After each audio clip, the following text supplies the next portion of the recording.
요한계시록 13번째 시간이고요. 지난주에 이어서 저희가 두 증인의 환상을 살펴보도록 하겠습니다.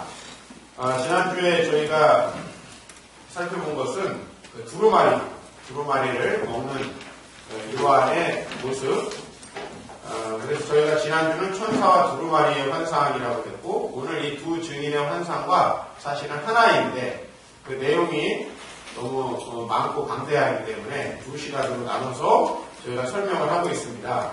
좀 큰 그림을 저희가 항상 보기를 원하는데, 바로 요한계시록 6장에서 16장은 하나님께서 이 세상을 심판하는 그 심판의 과정이 본론으로 제시됐고요. 그 사이에 7 인과 7 나팔과 7 대접의 재앙이 있는데, 이 세 가지의 재앙 시리즈가 시작되기 전에 우리는 하늘 보좌의 모습을 봤어요. 4장에서 5장까지. 하나님 나라의 하나님 오른손에 들려있는 그 두루마리로 인해서 이 세상에 하나님의 계획이 펼쳐지는 과정 속에 우리가 있다. 그리고 그 펼쳐지는 과정 가운데 일어날 일은 세 가지의 7 재앙 시리즈.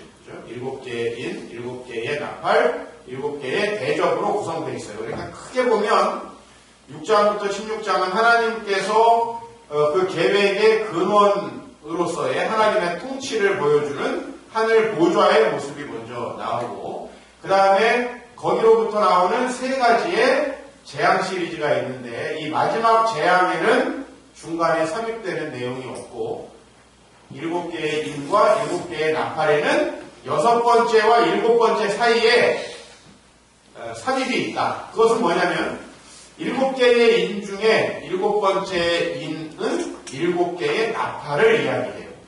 7 나팔 중에서 7번째 나팔은 7 대접을 의미해요. 그러니까 이렇게 약간 중첩되어 있는 거예요. 그러면 6번째 인이 끝나고 또 6개의 나팔이 끝나고 7개의 대접이 끝나는데, 그 사이에 무엇이 있느냐 하면 삽입되어 있는 그 말씀이 2개 있다. 그 말씀 중에 저희가 지지난주에 살펴봤던 14만 4천과 셀 수 없는 무리의 두 환상이 이렇게 붙어 있고요. 그 다음에 지난주에 봤던 작은 두루마리의 환상과 오늘의 두 증인에 대한 환상이 이렇게 붙어서 각각 6번째인과 7번째 인 사이에, 그 다음에 6번째 나팔과 7번째 나팔 사이에 있어요. 이것은 무엇을 얘기하냐면 하나님의 재앙이 이 땅에 펼쳐지는 동안에 우리 하나님의 공동체, 즉 이 재앙이 시작되기 전에 보여준 모습은 하나님 나라의 모습을 보여준 거예요. 하나님께서 어떤 통치를 하시고 하나님의 어떤 계획하에 이 땅을 움직이시는가. 그렇다면 그 계획 안에 7개의 재앙이 들어있는 3개의 시리즈가 들어있고, 그 안에 바로 우리가 이 재앙이 다 맞춰지기 전에, 이 세상을 향한 하나님의 심판이 다 맞춰지기 전에 어떤 사명이 있는가, 우리의 모습을 보여준다는 의미에서 제가 지난주, 이번 주 이 말씀이 굉장히 중요하다라는 말씀을 드렸습니다. 그리고 이제 다음 주부터는 이 세 가지 인과 나팔과 대접 사이에, 즉 인과 나팔 그리고 대접 이 사이에 뭐가 있냐면 12에서 14장까지 두 증인, 용과 짐승들의 이야기가 나온다. 그래서 이 세상을 하나님의 심판이 이루어지는 과정 가운데 이 세상을 실제로 지배하면서 이 세상을 유혹하고 우리로 하여금 죄와 사망 가운데 거하게 하는 사탄의 권세의 실체가 뭐냐라는 걸 보여준다라는 거예요. 네? 그래서 좀 어려우시겠지만 지금 머리 한번 정리를 해보십시오. 4장과 5장에서 이제 하늘 보좌의 모습을 보여주고, 그 다음에 6장에서 11장, 15장에서 16장 사이에 7개의 인, 나팔, 대접 재앙이 있고, 그 사이에는 용과 짐승들의 이야기가 있다. 다음 주에부터 시작할 그 용과 짐승들의 이야기는 바로 우리의 이야기가 아니라 우리를 유혹하는 사단 권세의 실체에 대한 이야기이고, 이제 우리에 대한 이야기가 7장, 그리고 10장, 11장 요 사이에 막간에 들어있는데 이것은 바로 하나님의 재앙이 다 끝나기 전, 즉 7번째 인이 시작되기 전, 7번째 나팔이 시작되기 전에 주어진다. 이렇게 정리를 하면 되겠습니다. 자, 새로운 심판, 7번째 나팔이 7개의 대접을 담고 있다면 새로운 심판이 펼쳐지기 전에 교회가 무엇을 해야 하는가 하는 것이 오늘 바로 두 증인의 환상의 핵심적인 내용이고요. 먼저 이 환상의 내용을 간략하게 살펴보도록 하겠습니다. 먼저 1절부터 보면 이 천사가 다시 이제 10장에 요한에게 두루마리를 먹으라고 했던 그 천사예요. 그 천사가 이제 다시 요한에게 지팡이 같은 갈대를 줍니다. 여러분, 갈대라는 건 성경에서 무슨 의미하죠? 우리 갈대 하면 여자의 마음을 생각하는데, 갈대는 자를 의미합니다. 자. 캐논이라는 말이 여기서 나온 거예요. 기준, 표준. 그래서 헬라 말의 타논, 즉 자를 준다는 것은 뭔가를 재라 이런 말이에요. 요즘에 우리는 자가 있지만 그 당시엔 자가 없어요. 그래서 이 헬라 사람들은 갈대 같은 것을 이용해서 그 길이를 쟀어요. 히브리인들은 또 사람의 신체를 가지고 길이를 쟀어요. 이를테면 우리가 네 팔뚝 같다라고 얘기하는 팔뚝. 이것은 히브리인들이 종종 길이를 재던 단위라는 거예요. 그래서 45cm에 해당하는 단위를 히브리인들은 이 팔뚝이라고 물론 부르지는 않았죠. 그래서 그렇게 길이의 단위로 사용하는 그런 것들이 바로 갈대였다. 그 갈대를 가지고 뭘 잽니까? 하나님의 성전과 제단 안에서 경배하는 자들을 측량한다. 그래서 하나님의 성전과 제단 안에서 이것은 바로 하나님의 성전을 둘로 나눌 때 이제 하나님의 성전은 이 예수님 당시에 어떻게 되어 있었냐면 이스라엘 사람들이 들어갈 수 있는 성전과 그 다음에 이방인들이 들어갈 수 있는 이방인의 뜰로 나눠져 있어요.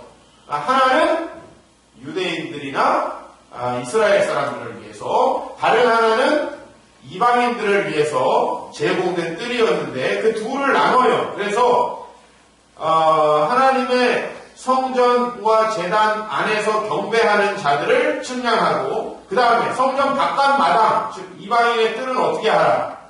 놔둬라. 그들이 거룩한 성을 42달 동안 짓밟을 것이다. 이렇게 얘기합니다. 자, 천사는 그리고 바로 이제 다음 절에 가서 이렇게 비록 하나님의 성전이 42달 동안 짓밟히겠지만 두 증인에게 권세를 주어서 그들이 붉은 베옷을 입고 1260일 동안 예언을 하겠다 그랬어요. 오늘 아까 전에 거룩한 성을 몇 달 동안 짓밟습니까? 42달. 42달은 3년 반입니다. 42달을 각각 이 당시의 월력으로 계산하면 1260일이에요. 지금 우리의 이 태양력으로 계산을 하면 1년이 365일입니다. 그러나 월력으로 계산할 때는 아시죠? 항상 한 달 정도가 몇 년 지나 부족해요. 이 월력은 365일로 계산되지 않았습니다. 그래서 1260일은 동일한 시간을 이야기하는 거예요. 그러니까 성전이 짓밟혀지고 있는 동일한 시간만큼 하나님이 두 증인에게 권세를 주어서 하나님의 심판의 계획, 그 말씀을 전하게 한다. 이것이 3년 반 이어져서 7년이 될 수도 있고 3년 반, 3년간이 겹쳐서 7년이 될 수도 있어요. 즉 동시에 일어나는 일일 수도 있고 그 다음에 핍박이 먼저 일어나고 증인의 일이 일어날 수도 있어요. 그러나 제가 보는 견해에서는 이 3.5라고 하는 것은 더해서 하나님의 계획이 완성되는 시간인데 하나님의 성전이 짓밟히는 시간이 있겠지만 그것은 결코 7이 아니라 3.5라고 하는 사실을 여러분이 기억해야 돼요. 7이 아니라 3.5. 즉, 이 세상에 하나님의 계획이 이루어지는 동안에 하나님의 성전이 짓밟혀지고 이방인들에게 의해서 더럽혀지고 우리가 하나님의 복음을 전하기 극심하게 힘들어지는 시간들이 있다는 거죠. 그러나 반드시 그 동일한 기간만큼의 우리는 말씀을 전해야 되는 시간이 있고 이것이 이렇게 중첩된다고 한번 생각을 해봐요. 3.5와 3.5가 중첩된다고 생각을 하면 우리는 하나님의 계획이 완성되는 7일이라는 시간 동안 계속해서 사탄의 어떤 방해와 공작들이 있고 이 세상을 향한 하나님의 심판의 계획들이 계속 이루어지고 있어요. 그러나 그 동시에 우리는 이 두 증인과 같이 굵은 베옷을 입고 예언을 해야 된다라고 하는 것을 기억해야 돼요. 오늘 그러면 여기에 두 증인은 뭐냐? 4절에 보니까 감람나무와 촛대다 이랬습니다. 감람나무와 촛대라는 것은 무엇이냐 하면 원래는 이것을 비유한 거죠. 성전에는요. 이 감람나무의 기름으로 즉 감람나무 올리브입니다. 올리브의 기름으로 불을 태우는 촛대가 있었어요. 그러니까 감람나무와 촛대라는 건 꺼지지 않고 계속 밝혀지는 등불을 이야기해요. 왜? 여러분 양쪽에 구약 스가랴서에도 보면 감람나무가 양쪽에 있어요. 이건 요새 우리로 말하면 뭐냐면은 자동차 옆에 주유기가 항상 따라다니는 거예요. 감람나무라는 것은 기름을 의미하고 등불은 하나님의 복음이 계속해서 빛나고 있는 것을 의미하는데 이것을 성전에서는 절대 꺼뜨리면 안 됐습니다. 구약시대에. 이것을 이미지로 가져온 거예요. 그래서 우리가 구원의 빛을 이 세상에 전하는 일을 끊이지 않고 계속하는 사람, 즉 주유기와 자동차를 합쳐갖고 증인이라고 하는 거예요. 마치 등불과 전기가 합쳐져야 빛이 나잖아요. 그렇죠? 그렇듯이 하나님의 복음을 계속 전할 교회를 상징하는 것이 바로 이 증인이다. 여러분 촛대라는 것이 교회를 상징했다고 하는 것은 이미 요한계시록 1장을 통해서 봤어요. 7 촛대는 7 교회다. 우리가 요한이 이미 해석을 했어요. 그 다음에 오늘 10절 말씀을 보면 이 두 사람을 또 두 선지자라고도 이야기를 해요. 그러니까 이 두 사람은 교회이자 교회의 성도들을 이야기한다. 자, 그런데 이들에게 어떤 권세가 주어졌느냐? 5절부터 6절을 한번 보십시오. 어떤 권세가 주어졌어요? 만약 누구든지 그들을 해하고자 하면 입에서 불이 나와서 원수를 삼킨다. 이것은 다 뭐로 보셔야 돼요, 여러분? 상징으로 보셔야 돼요. 진짜 뭐 용갈입니까? 그게 아니라 입에서 불이 나와가지고 사람들을 삼킨다고 하는 건 그 입의 복음의 권세가 그만큼 강력하다. 그래서 영혼들의 마음을 삼킨다. 이건 무슨 얘기예요? 사람들을 변화시키고 새롭게 한다는 뜻이지 사람들을 불태워 죽인다. 이런 얘기는 분명히 아닐 거고요. 또 누구든지 그들을 해하고자 하면 그와 같이 죽임을 당하리라. 그들이 권능을 가지고 하늘을 닫아 그 예언을 하는 날 동안 비가 오지 못하게 하고 그 다음에 권능을 가지고 물을 피로 변하게 하고 아무 때든지 원하는 대로 여러 가지 재앙으로 땅을 치리로다. 여러분 오늘 이 6절 말씀을 보면서 뭐 생각나는 사람 없습니까? 하나님의 말씀을 전하는 동안 비가 오지 않았던 사람은 구약의 엘리야를 이야기하는 거고요. 땅의 피를 물을 피로 변하게 하고 여러 가지 재앙으로 땅을 친 사람은 모세를 이야기하는 겁니다. 여러분 이 엘리야와 모세를 각각 상징하니까 두 증인이죠. 오늘 여기 둘이라는 게 상당한 의미가 있어요. 구약에서 두 인물을 끌어왔어요. 이 두 사람은 누구와 대적을 했습니까? 첫 번째는 아합 왕과 대적을 했어요.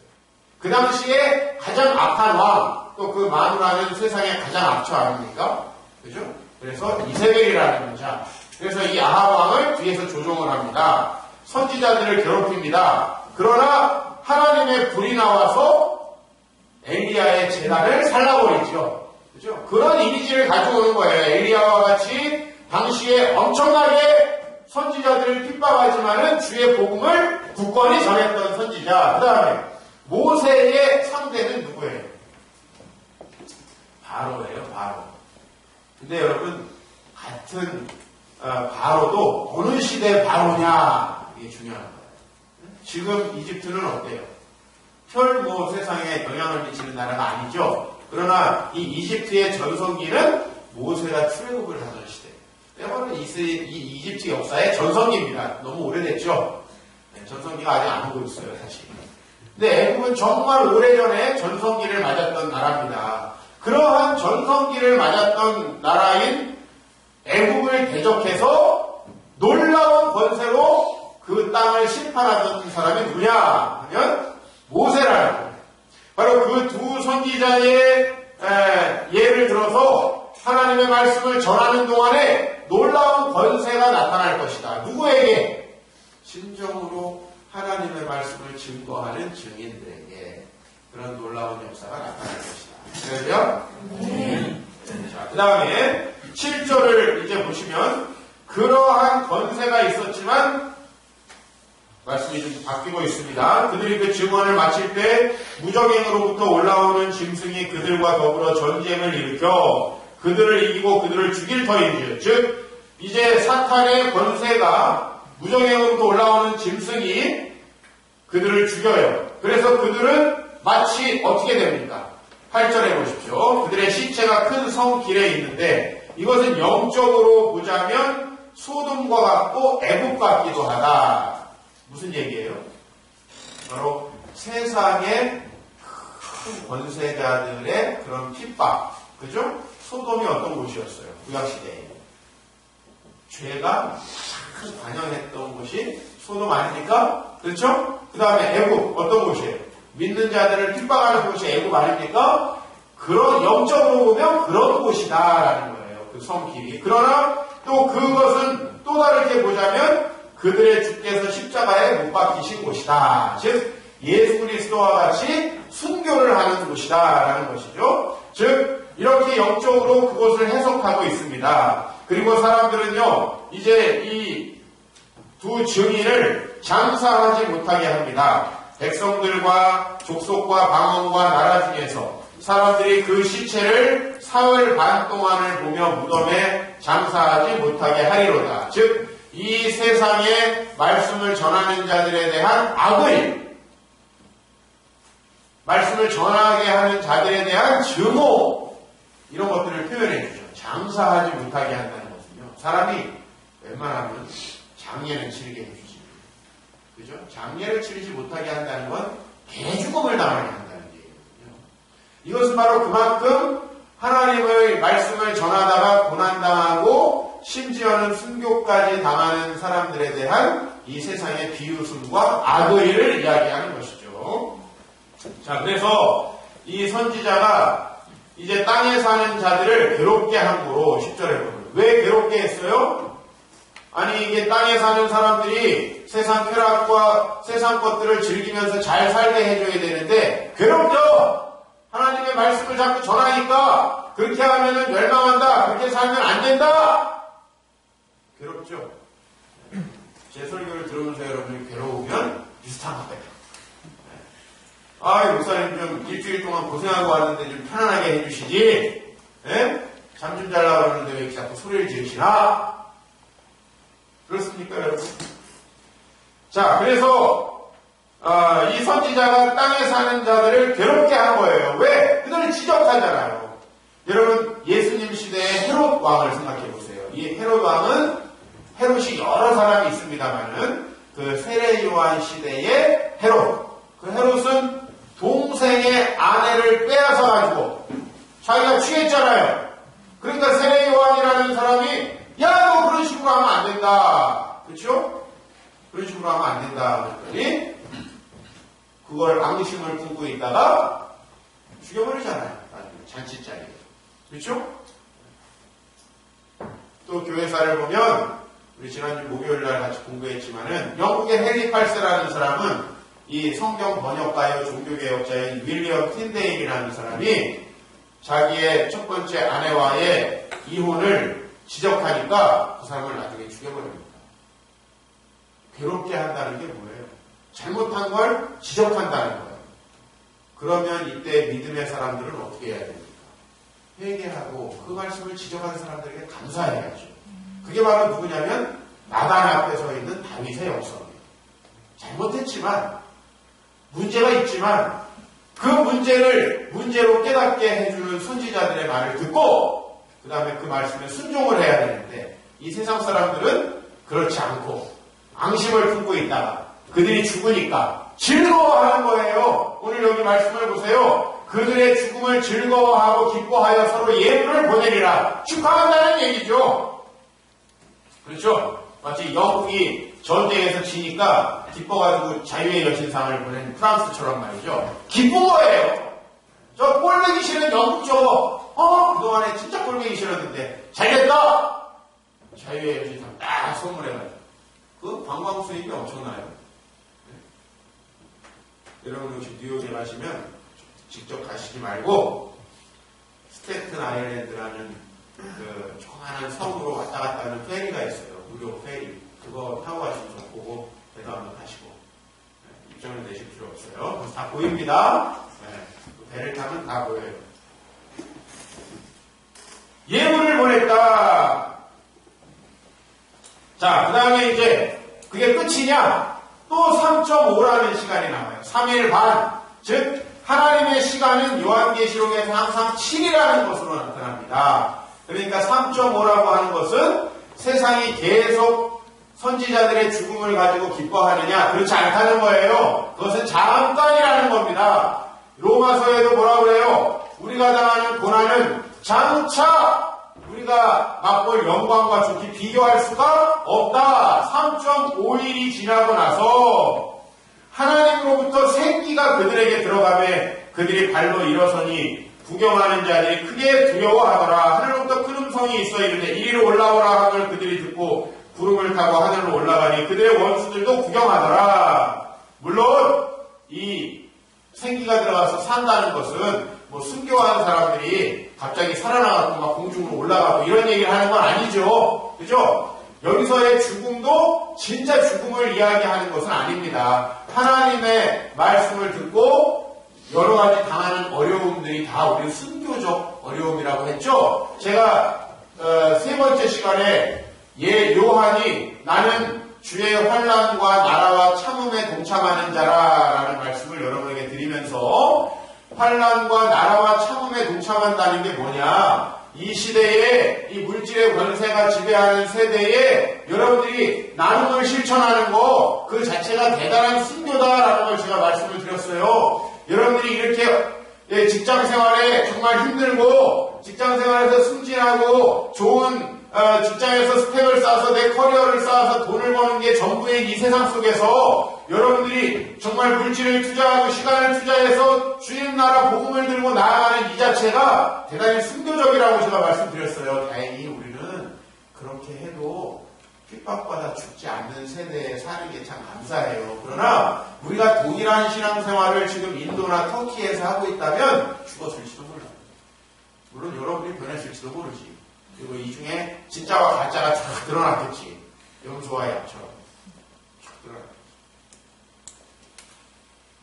지금도 하나님은 아시지만 우리 안에 가짜가 누군지 구름을 타고 하늘로 올라갔다. 이거 무슨 얘기냐면 순교하고 핍박당하고 환난당하던 자들을 하나님께서 영광스럽게 하신다. 제가 이번 주 중에 계속 설교한 게 시편입니다. 하나님이 우리에게 인정해 주신다는 거죠. 너가 옳다. 너가 지금 하고 있는 것이 맞다. 라고 적어도 인정을 해줘야 된다. 아니에요. 그죠? 우리 이 세상 사람들보다 흥청망청 잘 쓰고 쾌락을 즐기고 이러고 싶습니까? 우리 그러고 싶은 생각은 없잖아요. 근데 단지 하나, 우리가 사는 것이 옳은 것이다라는 걸 하나님이 입증해 주시길 소망합니다.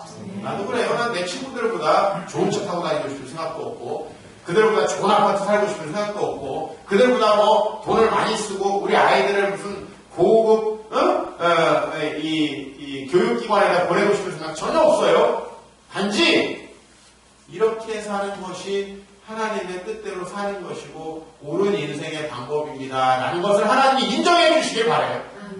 그리고 그 인정하는 그 현상들이 내가 죽고 나서라도 겉으로 좀 드러나서 많은 사람들이 주님을 따르기를 원합니다. 그거밖에 없어요. 우리가 뭐 서양 사람보다 더 잘 살게 해주십시오. 이렇게 기도하니까 지금 교회들마다 스캔들이 나고 난리가 나는 거예요. 뭘 잘 살긴 잘 살아. 오늘 여기 보십시오. 하나님이 나중에 3.5일 이후에 살려주시는 거죠.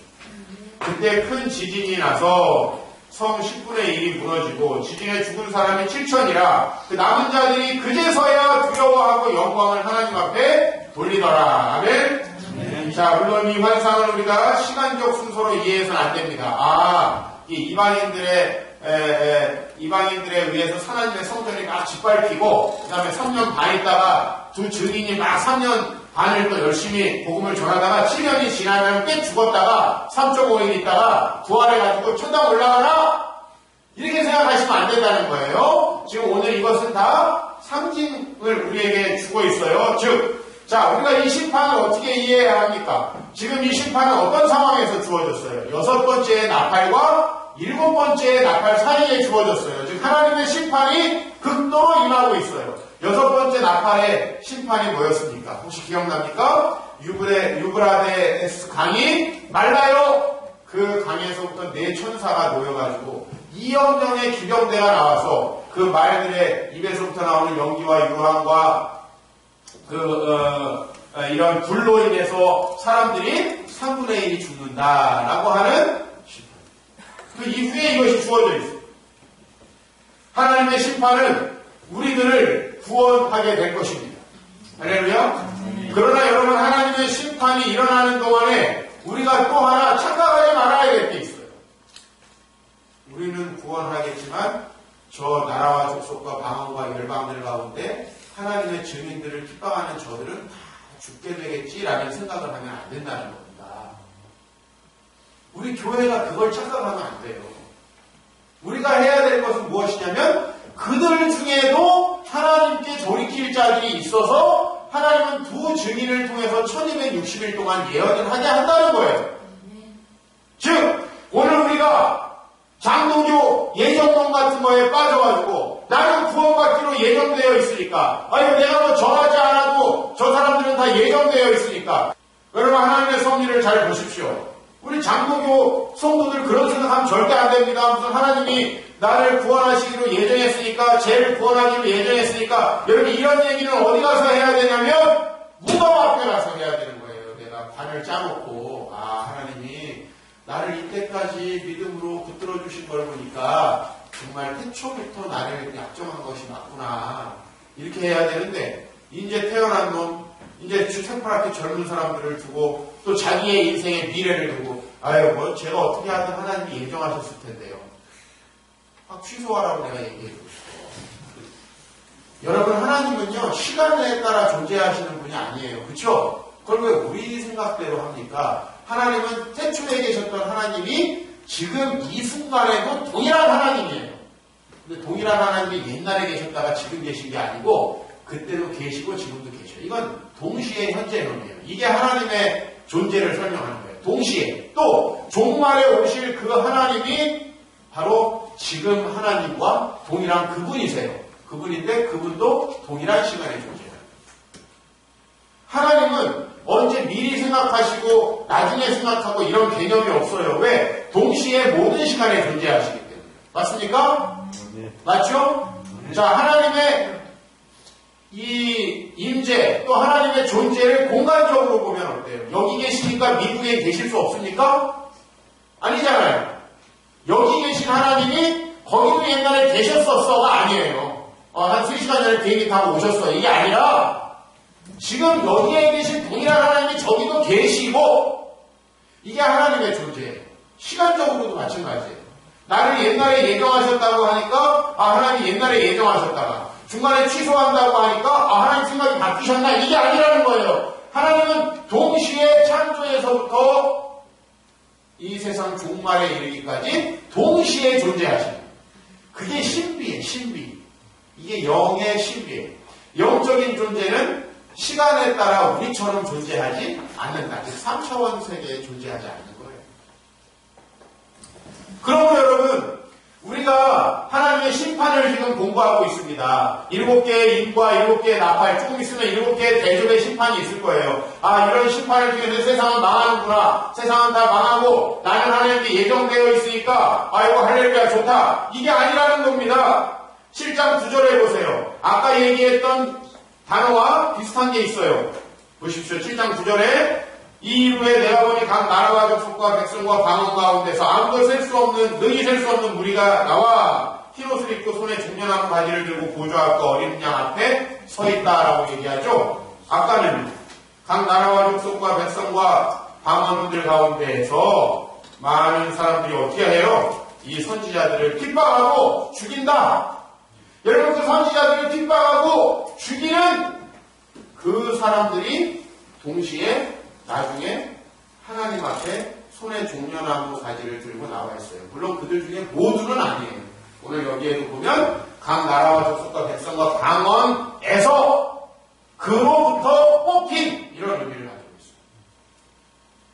그러나 중요한 것은 하나님의 백성들을 핍박하고 주의 말씀을 전하던 증인들을 죽이려고 하던 사람들 중에서도 하나님 앞에 돌아오는 자들이 있다는 거죠. 어떻게 이 일이 가능합니까? 네? 이제 여러분 아시겠죠? 바로 이방인들이 거룩한 성을 짓밟더라도 하나님의 말씀을 전하는 하나님의 백성들에 의해서 하나님이 이 각 나라와 족속과 백성과 방언들 가운데에서 여러 민족들을 구원해낸다 이런 얘기예요. 즉 여러분들의 정체성을 이것을 보여주고 하나님의 계획을 보여주고 말세의 교회 중에서 진실한 교회는 바로 하나님의 말씀을 진실로 전하는 교회예요. 어떤 핍박과 환란이 있어도 하나님의 말씀을 전하는 교회입니다. 이것을 성도 개개인으로 바꾸자면 말세의 진정한 성도는 하나님의 말씀을 끊임없이 전하는 성도예요. 물론 우리가 어렸을 때보다 전도하기가 매우 어려워졌어요. 첫 번째는 포스트 모더니즘 때문이고 두 번째는 교회의 타락 때문이에요. 사상적으로도 그렇고 현상적으로도 우리가 주의 복음을 전하기가 매우 어려워졌어요. 여러분 어렸을 때는 복음 전해도 사람들이 그래 아유 가면 좋은 거긴 한데 참 내가 시간이 없어가지고 이렇게 얘기했는데 이제는 아닙니다. 이제는 바로 하나님의 말씀을 내가 전하잖아요. 그러면은 너는 임마 어떻게 너만 옳다고 주장하냐? 아 저 진짜 안 막힌 놈이야. 이렇게 얘기하고 그 다음에 뭘 좀 아는 사람 야 어제도 그것이 알고 싶다에 어떤 목사님이 나왔던데 어떻게 된 거냐? 어제도 어떤 PD 수첩에 뭐 니네 교회 나온 것 같은데 어떻게 된 거냐? 옛날에 우리 교회 나왔었거든. 이 내 경험도 이거야.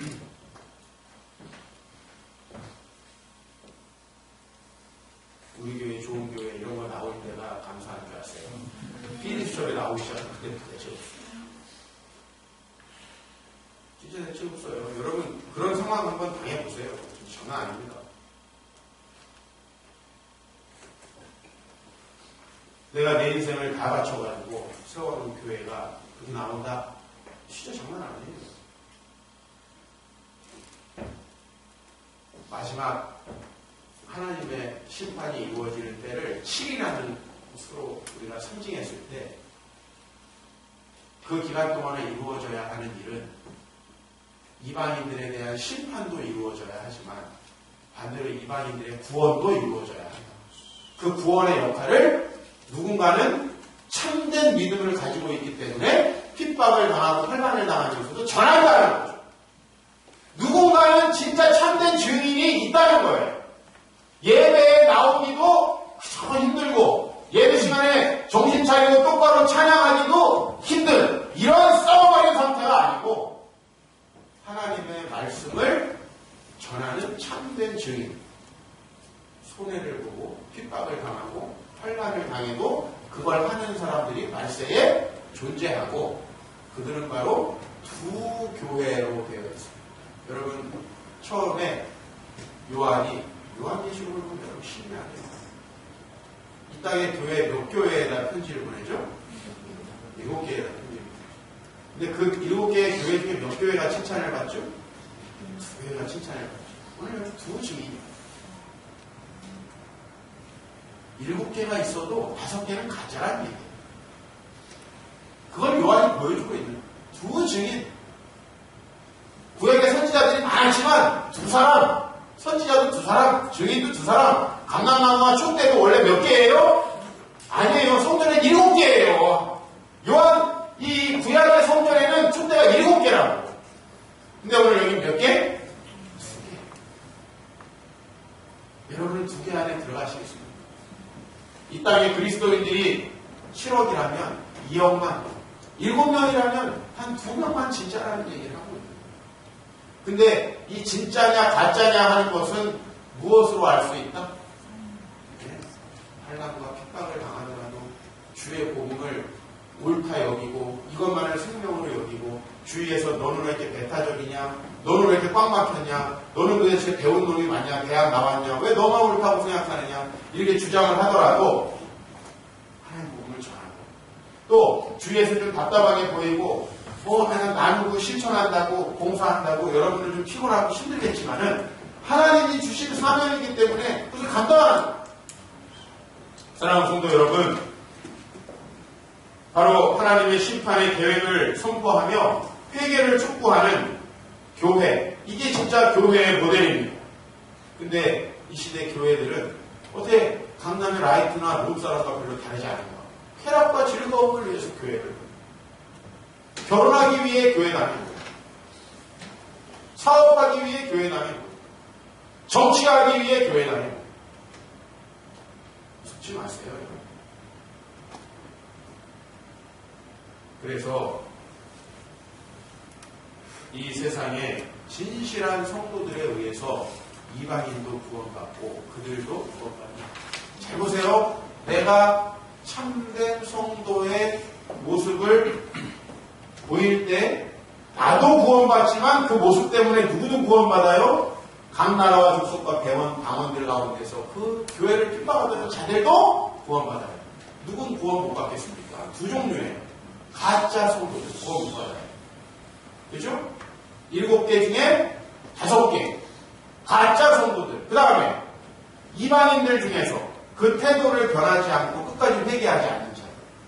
그죠? 이렇게는 구원 못 받는 거예요. 그러나 여러분이 진실한 성도의 모습을 보일 때 여러분만 구원받는 게 아니라 하나님이 이 세상에 구원하려고 하시는 또 다른 이방인들 중에서 지금은 비록 하나님을 알지 못하지만 그들이 하나님 앞에 나오게 된다는 사실을 기억하시기 바랍니다.